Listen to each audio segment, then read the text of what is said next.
नमः शिवाय, नमस्तुभ्यम, हर हर महादेव। आज फिर मैं अपने भाई बहन से कुछ बात करना चाहती हूँ जीव जंतु के बारे में।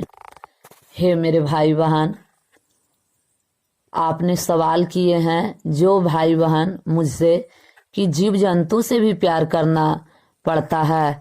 वेद पुराण में बताई जाती है कि जीव जंतु से प्यार करना के क्या ये बात सच है? हाँ मेरे भाई बहन, यह बात सच है।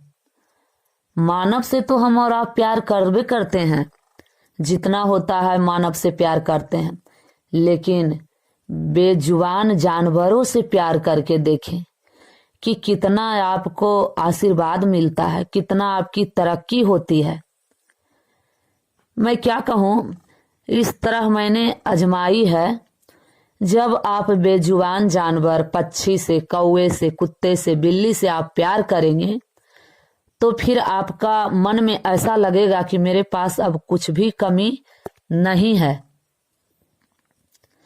तो आप ऐसा करके देखें, क्या इसमें रुपया लगता है? क्या इसमें क्या कुछ भी नहीं लगता है। थोड़ा सा अगर आपके दरवाजे पर कुत्ता आ जाए, बिल्ली आ जाए, उसे प्यार से एक रोटी दे दो। लेकिन ऐसा कहाँ होता है, हम इंसान के अंदर में ऐसा मन कहाँ है? अगर हम कुत्ते के देखेंगे तो 10 लाठी लगा देंगे। घर घर वह बेचारी कुत्ता कुत्तियां दरवाजे दरवाजे घूमती हैं, भूखल प्यासल वह तड़पती है। उसको एक रोटी देने का बजाय हम लोग उसे लाठी मारते हैं, उस पर ईंटा फेंकते हैं। हे मेरे भाई बहन, आप लोगों को मैं बार बार नमन करती हूँ, आप ऐसा ना करें।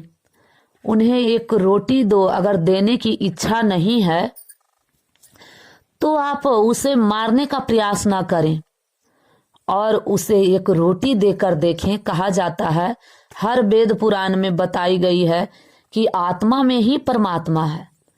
तो देखें, जितना हम लोगों को अंदर में आत्मा है, मन है, और इस आत्मा के अंदर में परमात्मा की वास है, उसी तरह हर एक कुत्ते में, हर एक जीव में, हर एक पक्षी में, हर एक पेड़ में इसी तरह आत्मा है। और वही आत्मा में परमात्मा बसे हुए हैं मेरे भाई। हर एक जीव जंतु में, हर एक पेड़ में आत्मा की वास है और वही आत्मा में भगवान की वास है। तो हम लोग वेद पुराण में क्या सुनते हैं, और लोग कहते हैं कि हम शिव पुराण सुनते हैं, भागवत सुनते हैं, पूजा पाठ करते हैं, हम पर दया नहीं होता है। क्यों नहीं होता है भाई मेरे बहन? उसमें यही बताई जाती है, इंसान 2-2 घंटा 3-3 घंटा भागवत सुनते हैं, शिव महापुराण सुनते हैं, फिर भी दया क्यों नहीं होती है? उसमें यही बताई जाती है कि आत्मा में ही परमात्मा है। तो देखो, हम अपने माँ के पास रह रहे हैं, अपने पिताजी के पास रह रहे हैं, और उनके साथ हम गद्दारी करेंगे तो भलो वो हमें बुद्धि तो दिए हैं जरूर, लेकिन सिर्फ उस बुद्धि को हम सुने हैं लेकिन समझे नहीं है तो हमें दिक्कत होगी। तो उस वेद पुराण में बताई जाती है जरूर कि आत्मा में ही भगवान है। तो कहाँ भगवान है ढूंढो, आत्मा में ही परमात्मा है। तो क्या उस कुत्ते में आत्मा नहीं है? क्या वो बिल्ली में आत्मा नहीं है? क्या वह बकरा में आत्मा नहीं है? क्या वह गाय में आत्मा नहीं है? क्या वो भैंस में आत्मा नहीं है? धरती पर एक जो कीड़ा है, उस कीड़ा में भी वही परमात्मा का वास है, उस कीड़ा में भी वही आत्मा है। सारा चीज, जितने जीव जंतु हैं, सारे चीज में परमात्मा की वास है मेरे भाई बहन। तो इस चीज पर हम लोग ध्यान दें कि हमें क्या बताई जाती है। हर सत्संग में, हर पूजा पाठ में हमें क्या कही जाती है कि हम लोगों को आत्मा को नहीं दुखाना चाहिए। हम लोग पूजा करते हैं तो प्रसाद लगाते हैं भोग में, क्या हमारे भगवान खाते हैं? नहीं। हम वह भोग इसके लिए लगाते हैं कि जिस तरह हमारे शरीर है, इस शरीर को हम साफ सुथरा करते हैं, स्वच्छ होते हैं नहाकर धोकर, उसी तरह हमारे भगवान का जो मूर्ति है उस मूर्ति को हम साफ करते हैं। वो मूर्ति एक तरह से हम लोगों को, जिस तरह हमारे माँ पिता मर भी जाते हैं तो उनका बनाते हैं एक मूरत, उस मूरत को बनाते हैं। पहले के लोग निशाना बोलते थे, तो आज वही मूरत हम लोग बनाकर और उस मूरत को पूजा करते हैं। माँ पिता नहीं भी रहते हैं तो उसी तरह भाई मेरे बहन हम पूजा करेंगे वो परमात्मा को।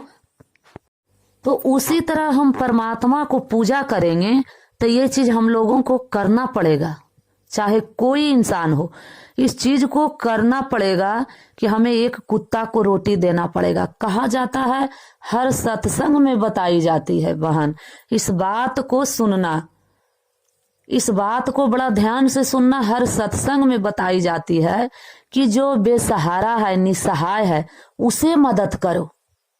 भोग हम लगाते रहे, दिन भर नहाते रहें, खूब सारा वह मूरत पर भोजन का भोग लगाते रहें, कुछ भी होने वाला नहीं है। आप सुबह शाम उठें और यही सोचें कि आज एक रोटी कुत्ते के देंगे, बिल्ली के देंगे। अगर चींटी चल रही है, कीड़े चल रही है, तो उसे कुछ गुड़ थोड़ा सा डाल देंगे।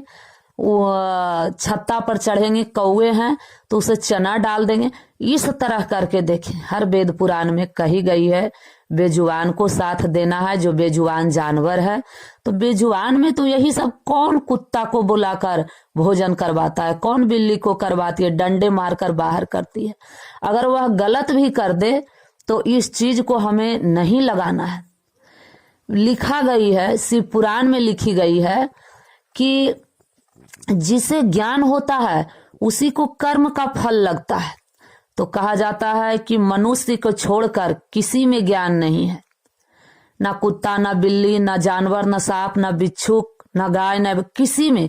वह कोई भी गलत काम कर देगा लेकिन उसे कर्म का फल नहीं लगने वाला है। और हम लोग अगर उसके साथ गलत करेंगे तो कर्म का फल लग जाएगा मेरे भाई बहन।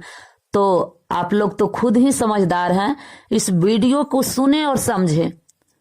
मैं अपने भाई बहन का बीच इसीलिए इस वीडियो को भेजती हूँ कि मेरे भाई बहन सुनकर सुने और समझें, और सुनने का बाद इस पाप से वंचित रहेंगे, इस पाप से मुक्त हो जाएंगे कि हम लोग बेजुबान जानवर पर अत्याचार ना करें, क्योंकि उसे बहुत तड़प होता है मेरे भाई बहन। और इसके बाद इसमें और कुछ कहना था, वीडियो ज्यादा लंबी हो जाएगी, मैं अगले वीडियो में बताऊंगी। तो नमः शिवाय, नमस्तुभ्यम। ये मेरे वीडियो कैसी लगी आप इसमें कमेंट करके बताएंगे मेरे भाई बहन। मैं वीडियो अपने भाई बहन के तो बीच ही भेज रही हूँ, तो आप सुनकर कमेंट अवश्य करें। हर हर महादेव।